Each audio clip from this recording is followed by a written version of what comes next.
There's such a double standard. Like, a woman having armpit hair and a man having armpit hair is exactly the same thing. Body hair and whether or not you should shave or wax. There's more pressures on men now these days to do that. As a man, having a hairless body is about beauty, but not masculinity. In the case of women, having a hairless body means being beautiful and feminine. So you can't be feminine and have body hair.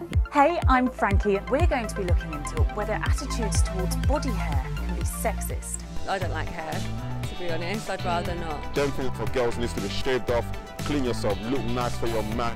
I don't think it necessarily pushes any androgynous agenda. I'm a bit sexist when it comes to body hair. Have you ever thought why you actually have those views in the first place? I'll explain in a bit what Kim Kardashian, a razor advert and Darwin have to do with it. But first, here are some examples when people have reacted really badly to photos of women with body hair. This model got rape threads. Rape can be seen as a way to express control. So here we could ask ourselves, is body hair something that is out of control and needs to be controlled?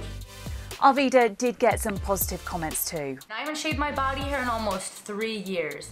I realized that I wasn't shaving because I actually wanted to. I was only doing it because society made me feel pressure to, just because I'm a woman. The Billy Razor got loads of people talking.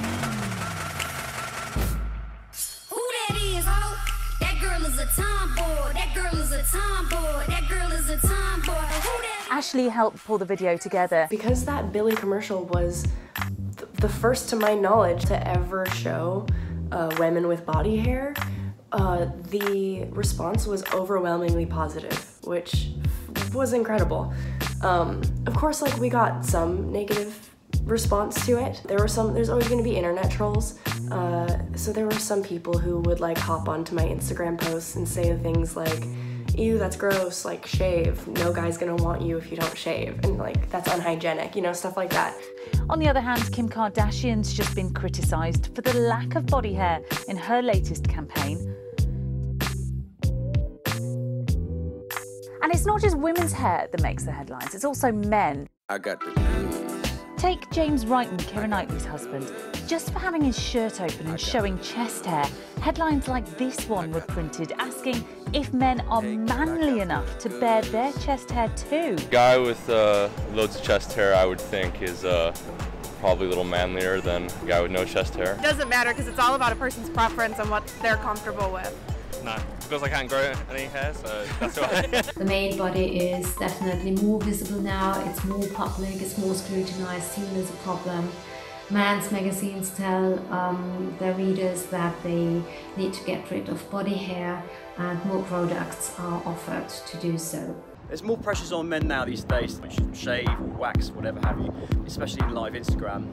Detail is really important. What role has history played in our body hair attitudes? Archaeologists reckon that it was cavemen and women that were the first to start shaving, using little stones as shavers and tiny little shells as tweezers. And that was more for safety, so their enemies had nothing to hold on to. Also, it was to stop frostbite and lice. Fast forward a few years, the Egyptians considered pubic hair to be uncivilized. Women would remove hair from the eyebrows down. It was the Romans that made hair removal more about class. They used these massive tweezer-like things called vocella, and they used them on women the moment pubic hair started appearing. When did it become about beauty?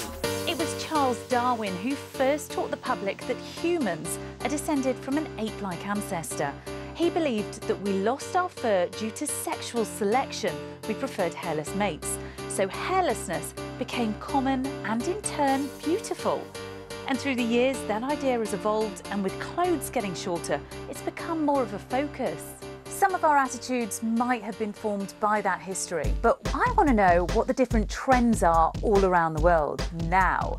Our most popular hair removal style these days is the Hollywood. We've also seen an increase in the amount of men that come to the salon with their waxing, including chest, back, legs and brows. Os pelos são cada vez menos bem-vindos por homens e mulheres. We get more male clients come to us for facial and body hair removal. Women usually get rid of all the hair that's not on their head. Male also have the ideal body image. which has shifted from hairy to smooth and hairless. We couldn't find the appropriate pictures to demonstrate styles, so Phoebe's filling in.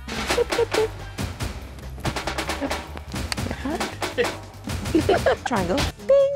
Here's Laura with her final thought. We need a more neutral and natural attitude and see it as a personal decision and not necessarily as a public and political statement. Let's go back through some of the main points.